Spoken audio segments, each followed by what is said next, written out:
here considers themselves to be a success? It's all right, you don't need to put your hands up. What I really want to know is, who had a thought running through their head just then that went something along the lines of, well, kind of depends what you mean by success.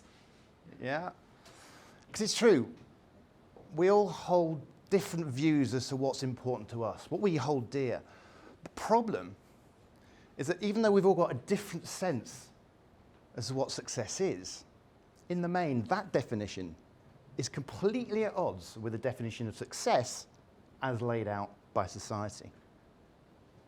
When you read a newspaper, watch television, scroll through social media, the perceived measure of success still comes down to one thing and one thing only: how much money you make. Sure, it might get hidden by words such as status, power, fame, but these are just euphemisms. Think of anybody that's just got one of those attributes, and it's an automatic assumption that they're financially successful as well. Now, when your beliefs are disconnected from the beliefs of the society that surrounds you, that creates uncertainty. And over time and with pressure, that can create stress, anxiety, and depression. I used to be successful once with the old traditional measure. High-powered job, respected by my peers, six-figure package, and thoroughly miserable. I remember a period where I would feel physically sick every single day that I would drive into work. And bearing in mind that part of my role was to be a leader, to encourage and motivate my team, it's clear that there was a very, very big disconnect between my environment and me. And what's interesting is when you're in that situation, it's not always as obvious to note as you might think. But once I did become aware, I started to share how I felt. Not with everybody. I wanted to have some friends at the end of the situation. But some strategically chosen people within my network. And what I noticed was that almost everybody I spoke to was unhappy in what they did. And what's more, they kind of just accepted it. It was just the way things are. I mean, you know, you don't go to work to enjoy yourself. Take a moment to think about that. What kind of society creates an environment where someone who gets up in the morning and actually looks forward to going to work is considered to be rare and unusual?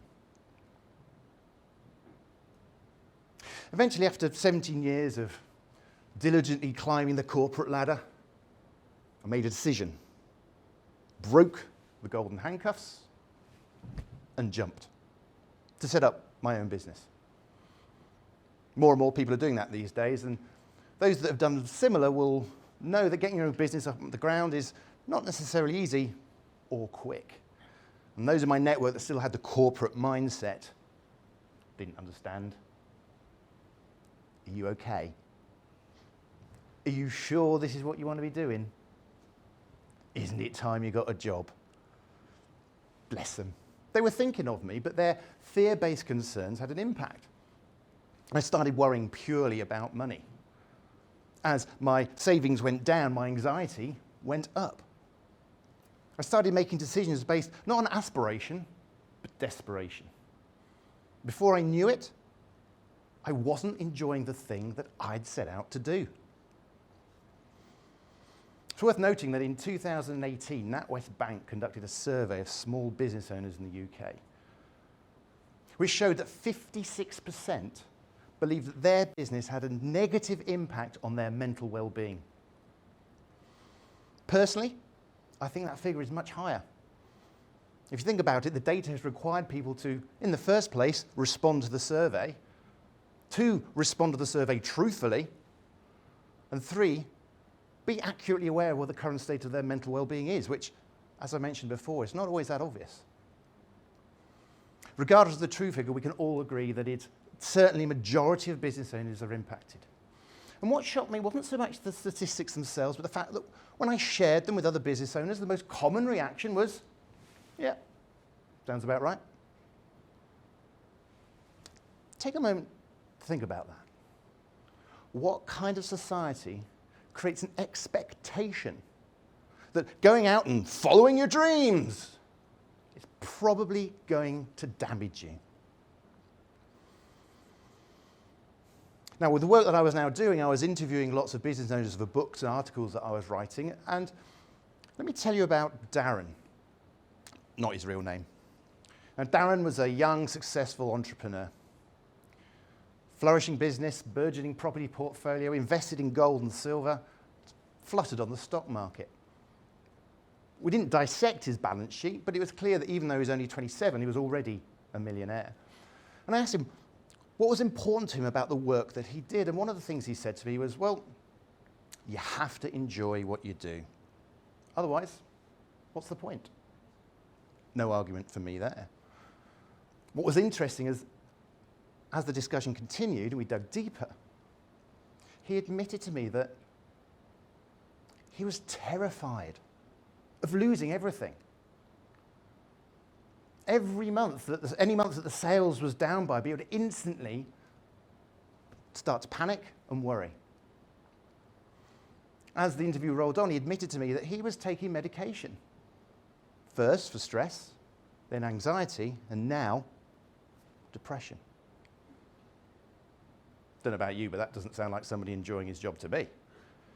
Well, unless, of course, your definition of enjoyment includes taking medication for depression, in which case, that's not a definition I can get behind.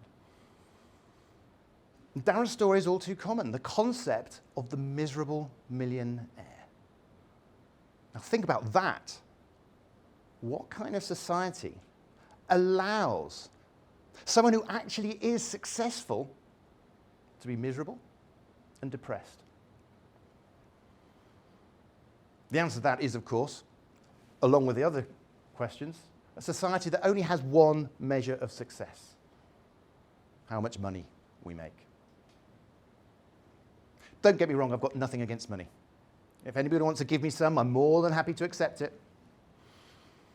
I don't begrudge anybody earning lots, and I know how much it hurts when you don't have enough.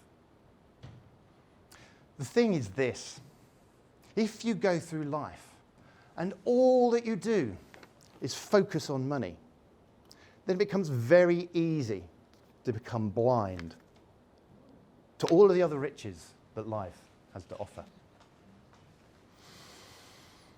What, though, is the alternative? Well, if I may share with you what I consider to be important, and then we'll see how that fits in with your assessment. Would that be okay? Excellent, thank you. So, for me to be successful, first of all, I need to feel safe. Financially, obviously, so I know there's enough money to put food on the table and pay the bills, but there's more to it than that. As well as financial success, I need to feel safe in terms of my physical health, my mental health, and my spiritual health. And I need a trusted support network, so I know if something does go wrong, I've got people I can rely on. I'm getting that's not necessarily easy. And I want to make a big distinction between the difference between being safe and feeling safe. Just ask our miserable millionaire. Secondly, I want to be around people that interest, excite, and inspire me, that fill me with energy, not drain me. Again, not necessarily that easy to achieve because I've got to do some work. I've got to find out who I am, and then I need to show up as me. Not a version of me that I want to make other people happy. It means I've got to curb my instinct for people-pleasing, risk being rejected, be able to drop my shields and be vulnerable when needed. All these things are necessary if I'm going to find a tribe that I actually want to be with. And finally, I want to know that I'm adding value to those people. I want them to say good things about me, which means I've got to do something that contributes to that community. But also, I need to say good things about me, which can be a much harder proposition. I'm going to manage my urge for perfectionism, deal with imposter syndrome, and work on my self-worth and my inner confidence. After all, if I don't like me, why should anybody else? Now, these 3 key areas which I've just shared with you have one thing in common. Me. It's all about making me feel safe. Finding the right kind of people so that I feel good. Getting people to say good things about me. A lot of the time it's me doing the talking. And nothing wrong with that in itself. It's important that we take time to make sure that we are okay. But if I want to be truly successful, there's another step. I need to know I'm making a difference. Find meaning, have a purpose. Here the focus shifts. Away from me, and the center of attention becomes about someone else or something else being the prime beneficiary. I can still flourish as a result, but they are the focus of why I do what I do. Now, any abundance in any of these 3 key areas, additional skills, extended network, more money, can be funneled into making the world a better place. Just to be clear, this doesn't need to be anything that people are going to make movies about. As long as it makes a difference, and it's important to you, that's what counts. There's certainly no point in doing noble things just to look good.